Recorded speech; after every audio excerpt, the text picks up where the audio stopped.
श्री शिवाय नमस्ते दोस्तों, मेरे चैनल सुख समृद्धि उपाय में आपका हार्दिक स्वागत है। दोस्तों, आज इस वीडियो में मैं हर चीज़ की जानकारी दूंगी। हरतालिका व्रत कब रखा जाएगा, शुभ मुहूर्त क्या है, प्रदोष काल कौन सा होता है और किस समय हमें पूजा करनी है, और संपूर्ण जानकारी नियम बताऊंगी। हरतालिका तीज के व्रत के बारे में आपको क्या चीज़ें नहीं करनी है। वीडियो के लास्ट तक बने रहिएगा, छोटी सी वीडियो है, पूरी देखिएगा। दोस्तों, हरतालिका तीज का व्रत जो होता है, सुहागन महिलाएं इस व्रत को रखती हैं। कुंवारी कन्याएं भी अच्छे वर के लिए इस व्रत को रखती हैं। याद रखें, ये व्रत जो होता है निर्जला रखा जाता है। इस व्रत के अंदर ना तो हम पानी वानी कुछ भी नहीं पी सकते। बिल्कुल करवा चौथ से भी ज़्यादा कठिन व्रत होता है, क्योंकि यह जो व्रत था, माता पार्वती ने भी शिवजी महाराज को पाने के लिए बहुत कठोर तपस्या की थी, व्रत रखा था, और जो मिट्टी बालू रेत के शिवलिंग बनाकर उनकी पूजा की थी। इसी तरह से हमें इस व्रत को करना है।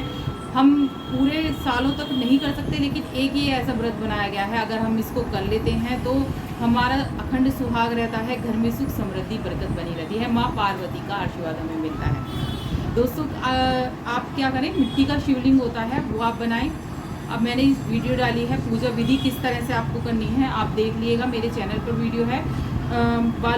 काली मिट्टी ले लीजिए। काली मिट्टी के अंदर थोड़ा सा बालू रेत डालना है, क्योंकि पहले क्या था, बालू रेत से लिखा हुआ है, हमारी किताबों में जो लिखा है कि बालू रेत से शिवलिंग बनाना है, लेकिन वो क्या होता है कि खराब हो जाता है बालू रेत। वो जैसे आप उठाएंगे वो खंडित हो जाएगा। तो थोड़ी सी मिट्टी मिला के उसमें आपको शिवलिंग तैयार करना है, माँ गौरा तैयार करनी है, और हमारे गणेश जी तैयार करने हैं। तो इस तरह से सबसे ज़्यादा जो विधि विधान होता है पार्थिव शिवलिंग बनाने का, पार्थिव चीज़ों का अगर हम पूजा करते हैं तो उससे ज़्यादा लाभ होता है। तो अगर आप बना सकते हैं तो ज़रूर बनाइएगा। और फिर पूजा विधि मैंने डाली है, वो आप पूजा विधि देख लीजिएगा किस किस तरह से आपको करनी है। संपूर्ण जानकारी मैंने दी है उस वीडियो में। दोस्तों, क्या नियम है व्रत के, इस दिन बिल्कुल भी आपको जल नहीं पीना है, और काले सफ़ेद कपड़े आपको भूल कर भी नहीं पहनने हैं। काले सफ़ेद कपड़े नहीं पहने जाते हैं, ना ही चूड़ियाँ, कुछ भी सामान काले सफ़ेद चीज़ों का इस्तेमाल आपको अपने ऊपर नहीं करना है। सुहागन की चीज़ें आप अपने पास रखें, जितनी भी सुहाग की चीज़ें हैं। एक पिटारी बनाइए जो माँ गौरी को चढ़ेगी। उस माँ गौरी को जो आप पिटारी चढ़ाएंगे उसके अंदर सभी चीज़ें रखनी है जो आप यूज़ कर सकते हैं, और ऐसी चीज़ें चढ़ानी चाहिए जो अच्छी चीज़ें हों, क्योंकि जो हम चीज़ें अच्छी चीज़ें यूज़ करते हैं वही माँ गौरा को हमें चढ़ानी है। चाहे आप थोड़ी ही सामग्री चढ़ाएं, लेकिन अच्छी चीज़ें चढ़ाएं उसमें। और उसके अंदर जो सिंदूर रखेंगी, वो सिंदूर आपको माँ पार्वती को भी लगाना है, और वही सिंदूर आपको जब माँ पार्वती को आप चढ़ाएंगी और अपने भी उसी तरह से लगाना है। अगर आप घर में पूजा करती हैं, शाम के समय आप पूजा करें।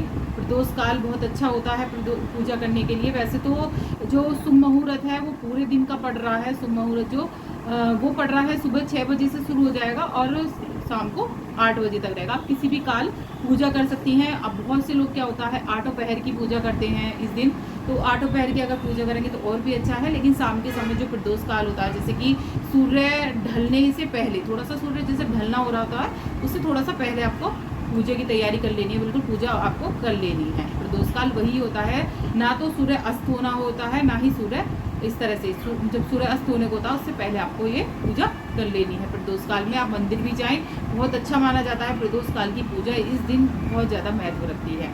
तो आपको मैंने प्रदोष काल के बारे में बता दिया क्या चीज़ें यूज़ करनी है। जैसे कि दोस्तों, ये जो होती है, ये हमारी चुन्नी बहुत अच्छी मानी जाती है। हर तीज त्यौहार पे, करवा चौथ पे आपको इस तरह की चुन्नी ज़रूर इस्तेमाल करनी है। आपको ओढ़कर ही इस तरह से पूजा करनी है। और दोस्तों, महावर ज़रूर लगाएं। मेहंदी इस दिन बहुत अच्छी मानी जाती है। पूरे 16 श्रृंगार आपको करने, जैसे करवा चौथ का व्रत रखते हैं ऐसे ही 16 श्रृंगार आपको इस समय करने चाहिए। दोस्तों, इस दिन बिल्कुल भी आप, जैसे कि व्रत आप पूरा हो जाएगा तो पारण अगले दिन होता है। पारण का समय बहुत ही कम है, तो आपको 4 बजे से पहले ही पारण, मतलब 4 बजे के अंदर अंदर आपको पारण करना पड़ेगा। ओके, जैसे बहुत से लोग क्या करते हैं कि सुबह देर से उठते हैं कि तभी पारण कर लेंगे, ऐसा नहीं है। अगर आपने बिल्कुल विधि विधान से व्रत रखा है तो इसका पारण भी विधि विधान से ही आपको करना है। आपको 4 बजे से पहले ही, क्योंकि जो फिर चतुर्थी शुरू हो जाएगी, पंचमी शुरू हो जाएगी, तो आपको इससे पहले ही आपको इस व्रत का पारण करना है। और जैसे कि बहुत से लोग सरगई खाते हैं इसमें, तो आप सरगई खा सकते हैं। जैसे कि दिन निकलने से पहले आप सरगई ले सकते हैं। सरगई में आप मीठे फल वगैरह ले सकते हैं, जूस ले सकते हैं। जो अगर जैसे कि आपने व्रत पकड़ लिया है तो याद रखें आप व्रत आजीवन कभी भी नहीं छोड़ सकती हैं। बहुत ज़्यादा परेशानी है, बीमार हैं, बहुत ज़्यादा व्रत नहीं रख पाते, वो बात अलग होती है। लेकिन अगर आपने एक बार व्रत ये पकड़ लिया है तो आपको भूल कर भी ये व्रत नहीं छोड़ना है। और आपको जो एक चीज़ खरीदनी है दोस्तों वो है सिंदूर। सिंदूर आप ज़रूर खरीद लें। सिंदूर, उसी सिंदूर को, नए सिंदूर को आपको इस व्रत में ये चीज़ ज़रूर खरीदी जाती है। नया सिंदूर बहुत से सामान रखा रहता है, वो हम यूज़ कर सकते हैं, लेकिन सिंदूर जो है वो हमें माँ गौरा को अर्पित करना है, वही हमें अपने ऊपर लगाना है, अपने लगाना है। तो वही आपको सिंदूर ज़रूर खरीद लेना है।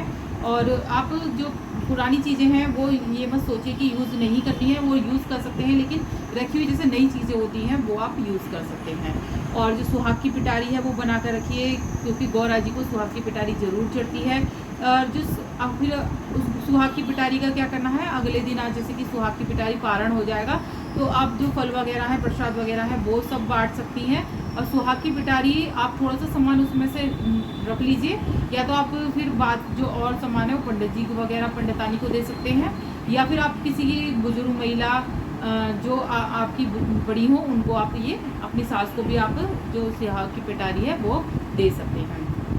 तो पूरी पूजा विधि मैंने आपको अपने चैनल पर दिखाई है, वो ज़रूर करिएगा। अगर व्रत आपने रख लिया है तो उसे अब आजीवन आपको नहीं छोड़ना है। और बहुत से लोगों का सवाल है कि हम व्रत उठा सकते हैं। देखो दोस्तों, मलमास जो है इस बार पड़ा है, इस बार अगर आप व्रत उठाना चाह रहे हैं हरतालिका तीज का तो आप नहीं उठाएं। सुहाग की चीज़ें जो मलमास पड़ा है उसके बाद ये चीज़ें नहीं उठाई जाती हैं। तो नया व्रत आप बिल्कुल भी नहीं उठाएं। अगर पूजा विधि करना चाहते हैं तो पूजा विधि कर सकते हैं, लेकिन आपको व्रत नहीं उठाने हैं।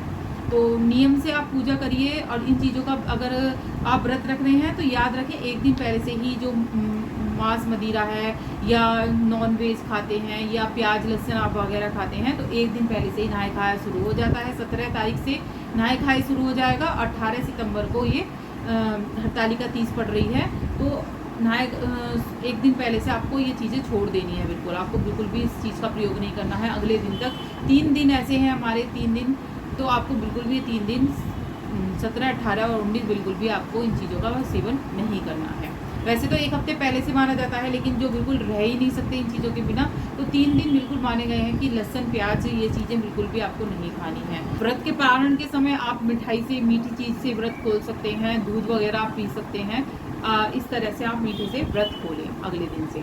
तो बस इतना ही दोस्तों। वीडियो उपयोगी लगे तो लाइक सब्सक्राइब ज़रूर कर लीजिएगा चैनल को, जो आगे वीडियो